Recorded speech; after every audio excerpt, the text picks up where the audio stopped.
এটা হয়েছে অ্যাকচুয়ালি মালটা আসছিল ষোলোঘরিয়া মেজবস্তি থেকে, কিন্তু ওরা মালটা ষোলোঘরিয়া মেজবস্তিতে হিউজ পরিমাণ মাল তৈরি করে, আর সেখান থেকে তৈরি করে ওরা বিভিন্ন চা বাগান, মালহাটি বাগান এবং তার আশেপাশে বাগানগুলোতে সাপ্লাই করে। তো এই ষোলোঘরিয়া থেকে মালহাটি আসার পথে আমরা একটা পাড়ার মধ্যে, ওই পাড়াটার নাম কি ছিল? কালটু মোড়।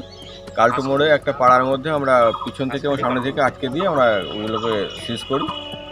এই বাইকগুলোও আপনারা সিজ করেছেন? হ্যাঁ, বাইকগুলো প্রত্যেকটা বাইকেই হিউজ পরিমাণ মাল ছিল। এগুলো কি ধরনের সামগ্রী, কি ধরনের স্পিরিট? এটা হচ্ছে ইলিসিটলি ডিস্টিল লিকার বলা হয়, যেটাকে বাংলায় বলা হয় চোলাই মদ। হ্যাঁ, এটা প্রচণ্ড অস্বাস্থ্যকর পরিবেশে অস্বাস্থ্যভাবে তৈরি করা হয়। স্বাস্থ্যের পরিচয় প্রচণ্ড ক্ষতিকর এটা, এবং এতে মানুষের যখন তখন জীবনহানিও হতে পারে।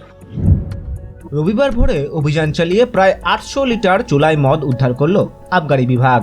আবগারি বিভাগের মালবাজার সার্কেল এবং মাল রেঞ্জের প্রিভেন্টিভ ইউনিটের তত্ত্বাবধানে রবিবার ক্রান্তি ব্লকের যোগেশচন্দ্র চা বাগানের কাছে এই অভিযান করা হয়।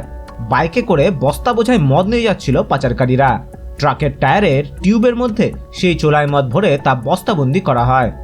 আবগারি বিভাগের মাল সার্কেলের ডেপুটি কালেক্টর সুপ্রকাশ মণ্ডল এবং মাল প্রিভেন্টিভ রেঞ্জের ধেন্ডু ভুটিয়ার নেতৃত্বে কর্মীরা ওই এলাকায় হানা দেন। 5টি বাইক আটক করা হয়। 2জনকে গ্রেপ্তার করা হলেও বাকিরা কিন্তু পালিয়ে গিয়েছে। মালবাজার থেকে বিদেশ বসুর রিপোর্ট, উত্তরবঙ্গ সংবাদ।